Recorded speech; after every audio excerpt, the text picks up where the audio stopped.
शिव महापुराण की ये पावन कथा 88,000 ऋषि मुनि सुन रहे हैं और सूत जी सुना रहे हैं। कहां पर? प्रयाग में। प्रयाग में एक यज्ञ का आयोजन होता है। उसमें वेद व्यास जी के शिष्य सूत जी का आगमन होता है। सूत जी का आगमन हुआ तब जो 88,000 ऋषि मुनि बैठे थे। श्रीमद् भागवत कथा में भी प्रश्न कौन पूछ रहा है? 88,000 ऋषि मुनि। सुना कौन रहे हैं? सूत जी। यहाँ पे भी प्रश्न कौन पूछ रहा है? शास्त्र कहीं ना कहीं जाकर मिलता है। अगर प्रश्न शास्त्र से उठता है तो वो कहीं ना कहीं जाकर उसका उत्तर भी हमें अवश्य देता है। आवश्यकता आपको पढ़ने की है और समझने की है। यहाँ पर 88,000 ऋषि मुनि मिलकर सूत जी से प्रार्थना कर रहे हैं कि हे सूत महाप्राज्ञो सर्व सिद्धातवित प्रभु आख्यायी में कथा सारम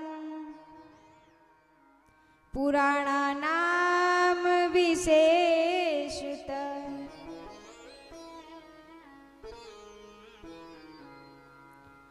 कि सूत जी हम तो साधारण से इंसान हैं, लेकिन आपके अंदर तो करोड़ों सूर्य के समान तेज हैं।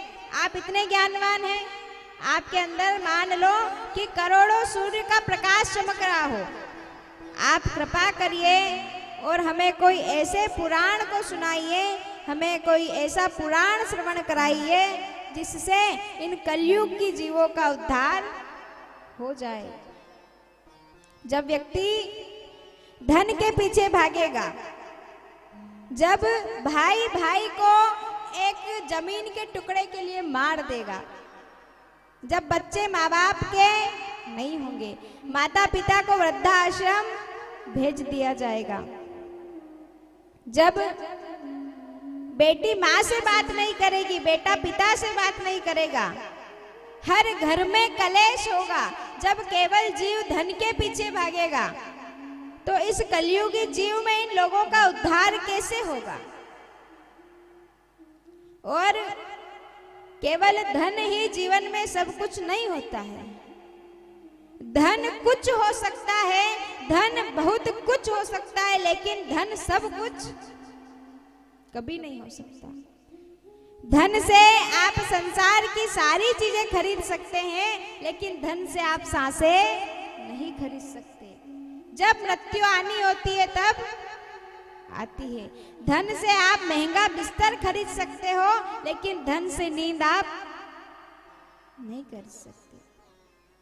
धन से अच्छा भोजन खरीद सकते हो, लेकिन धन से भूख नहीं खरीद सकते।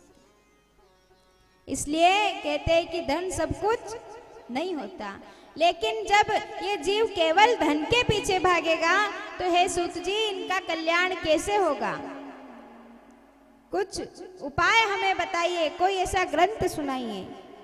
तब सूत जी कहते हैं कि वैसे तो अगर जिसके पास राम नाम की भक्ति है, जिसके पास राम नाम का धन है, श्याम नाम का धन है, शिव नाम का धन है, तो इस कलयुग में वो इस भव सागर से तर जाएगा। जिसके पास नाम की पूंजी है, कहते हैं कि कलयुग केवल नाम आधारा, सुमर सुमर नर उतरे ही पारा।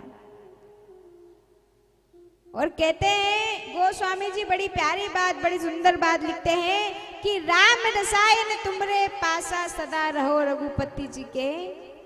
राम नाम का अगर आपके पास धन है तो किसी और धन की आवश्यकता आपको